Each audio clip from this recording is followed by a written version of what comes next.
सिंधुदुर्गात गेले 15 ते 17 दिवसांपेक्षा जास्त दिवस जो आहे तो पाऊस गायब झालेला आहे। यामुळे शेतीची कामं जी आहे ती खोळंबलेली पाहायला मिळते।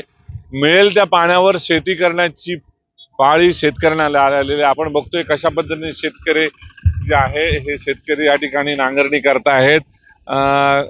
पाणी नाही आहे वाफ्यांमध्ये, विशेषतः शेतामध्ये, आणि अशा परिस्थितीमध्ये ही नांगरणी जी आहे ही केली जाते। खरं तर जुलै महिन्यामध्ये शेतीची कामं ही पूर्ण होत असतात, मात्र जुलै महिना संपत आलाय तरी शेतीच्या कामांना सुरुवात झालेली नाही आहे।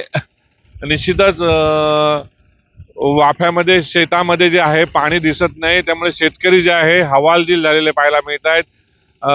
दुबार पेरणीची पाळी होऊ शकते।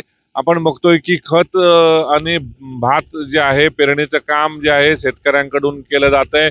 शेतकरी हवालदिल झालेला आहे। ही सगळी दृश्य आपण बघतोय कशा पद्धतीने पाणी नाहीये शेतामध्ये, आणि परिणामी जे आहे शेतकऱ्यांना फार मोठी कसरत ही भात शेती करताना पाहायला मिळते। आणि निश्चितच ही सगळी दृश्य जी आहेत ही दृश्य आपण बघतोय कशा पद्धतीने जे खत असेल ह्याची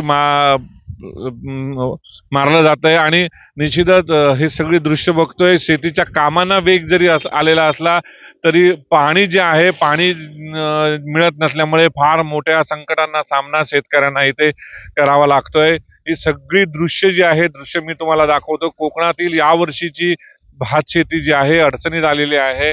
शेतकऱ्यांसमोर एक मोठं संकट आहे दुबार पेरणीचं, आणि निश्चितच ही सगळी जी दृश्य आहेत आपल्याला पाहायला मिळत आहेत।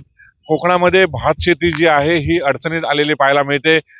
सिंधुदुर्गामध्ये दुबार पेरणी करावी लागते का, असा एक प्रश्नचिन्ह निर्माण होतोय। त्यामुळे निश्चितच येत्या 4 ते 5 दिवसामध्ये म्हणजे आठवड्याभरामध्ये जर पाऊस पडला नाही तर कोकणातली भात शेती ही पूर्णपणे उद्ध्वस्त होण्याची भीती व्यक्त केली जाते। याशिवाय दुबार पेरणीचं संकटही शेतकऱ्यांसमोर येऊन टेपण्याची शक्यता आहे। कॅमेरामॅन वेदांसह भरत केसरकर, न्यूज 18 मराठी, सिंधुदुर्ग, घोडावडा।